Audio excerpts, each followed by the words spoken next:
For but one sparkling, glorious micro moment there, Battlefield 2042 appeared to be an actual, genuine return to form. A rejection of the gangrenous filth that has cursed the Battlefield genre now for so very long, and an embracer of tradition, of the good old games, the Battlefield games, the titles that were their own genre practically, instead of simply just aping after Call of Duty, or whatever is hot and interesting at this particular moment in time. Doomed to age immediately and poorly, and then, of course, the beta arrived. Not only didn't it actually function, with some of the worst netcoding I ever experienced in my entire life, a video game that literally did not goddamn run, but it also introduced us to the specialist mechanic, something that they had been keeping very vague for us, undoubtedly for the obvious reason that they knew nobody had ever asked for this.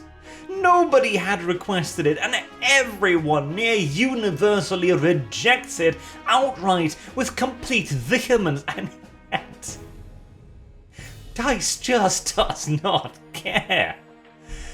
The entire marketing thrust of 2042 was literally, this is Battlefield, it's gonna be crazy, over the top, cool, we're listening to you, the fans, we are giving you what you wanted, and then they turned around, bent you over, and inserted their Swedish microdongs right up into your brown hole yet again.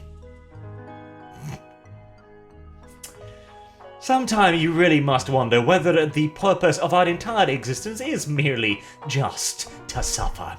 And, of course, you can't stop there. Oh god, no. You can't merely just screw with the in-game gameplay, with the stability, with the simple functionality of the game. Oh no. Because a lot of people were, of course, overjoyed that we didn't see female cyborgs traipsing through World War II, or the equivalent of it in this installment. Well, screw you very much, kind sir, because now we have Sundance. Get used to seeing them sit through the sky on their wingsuit. Let's not even mention the idiocy of wearing a wingsuit on an active battlefield, but they, them pronouns, of course. Now, on the opposite side here, she is French, which, touché, Sweden, you have provided us with a pretty damn plausible explanation for her mental disability. Something, isn't it? Oh god, and before we forget, the groundbreaking introduction of homing hand grenades. But that pales in comparison to literal, in-game wall hacks. Actual wall hacks. Now, I do suppose the Battlefield series has had a bit of a problem with hackers and exploits in the past, and so, well, why not fix it by simply incorporating it into the base gameplay mechanics? After all, people clearly enjoy this, right? Oh, god damn it. It is a solution of sorts, albeit I would venture not a particularly good one. The problem too is, and I call this in my little impressions video I did on Battlefield, the moment you're going to start introducing specialists with kits like this, you have a problem, right? When you don't just have classes, or when you don't just have weapons, because the weapon is this kind of problem in a microcosm as well. You will end up with a line of weapons, a line of assault rifles, where 9 times out of 10 you will have one assault rifle that is on average better than pretty much all of the other guns, and so most people will obviously gravitate towards that weapon, because by and large it is simply better. But when it comes to guns, the relative strength differences are relatively minor, and there are still certain scenarios in which other weapons are better. If you're in extreme close quarters, for example, something short, compact with a really high fire rate will probably outcompete the more than often than not better assault rifle. But with specialists, there is the drive to give them something unique and interesting, to give people a reason to pick them. And then, coupled with bad game design, you end up with someone with an actual, genuine wall hack. An ability so unfathomably powerful, particularly in certain maps and certain areas, as to make it such that you will only see these characters in these areas. The area they showed, a built-up container area. If you're not using wall hacks in that area, you're just dumb. You're actually just stupid. And so you will be fighting a war with 30,000 little South Korean women just shooting each other, and you'll be hearing their voice lines constantly. This happened in the beta as well. I was playing the big burly dude because he's kinda useless, his turret is ass, but he's a big burly dude, so funny, right? So you got big burly dude shooting big burly dude as big burly dude lies on the ground calling medic! It is the most video gamey thing I think I have ever seen. It completely murders the sense of it being a battlefield. Again, this was the idea with the return to tradition when Battlefield games felt like Battlefield games. They were markedly different than Call of Duty or anything else on the market because they were Battlefield. It was combined arms, it was small squad tactics, it was tanks, it was helicopters, it was jets, it was bombing runs, it was artillery strikes, mortars, drones, commanders. It had so much stuff. God, I loved the command mode from the old games. Man, I miss that setting so much, because the ability to actually communicate with squads on the ground, calling in artillery, giving them scouting, relaying information, it was a unique and interesting aspect of the game.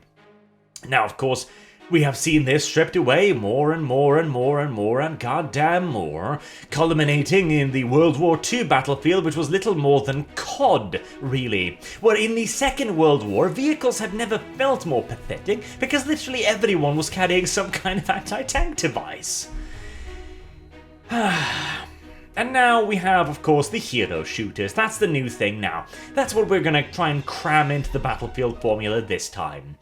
Half a dozen specialists that will be fighting each other on a map of like 100 people. You're gonna have the biggest Battlefield battles ever, and they will feel smaller and more insignificant than ever before, because you will be fighting against an army of clones of yourself. It's not a Battlefield conflict anymore. It's just a bunch of randos and their clones killing each other for God only knows what reasons. Now, I get it too.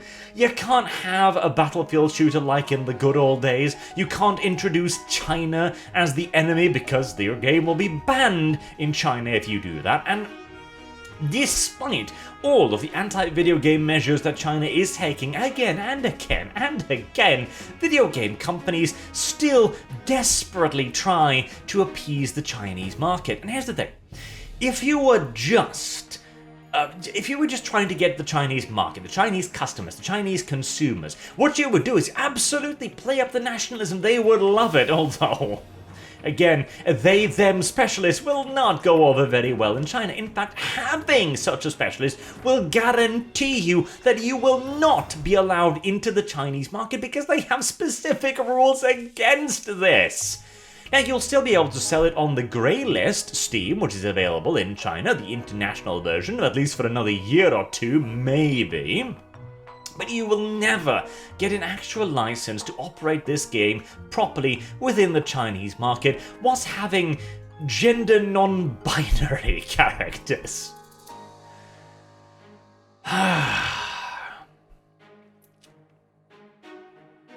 Man. It's one of those things. Like, we see more and more often, even just the slightest glimmer of hope turns into absolute bullshit before our very eyes. God, it is enough to make an old man like myself thoroughly cynical and jaded, I tell ya. I just want a Battlefield game. That's all I want. I just want a Battlefield game. Give me a nice big map with tons of random ass helicopters and jets and tanks whooshing and binging and banging around the place whilst I get to fire my LMG. That's all I want. I don't want a bullshit drone on my recon kit as I'm wielding the heavy machine gun. I don't want a South Korean chick that can see through walls. I don't want a French person that can't figure out what kind of genitalia is attached to them, wandering around the battlefield in a wingsuit. I don't want this. I just want a Battlefield game. On the bright side, I don't think DICE has many strikes left with EA, so maybe, just maybe, they will finally roll over and display their bellies for all to see. We can but hope. Until next time, I have been Arch. Thank you all very much for watching, and I hope to see you all again soon. Until then, have a good day.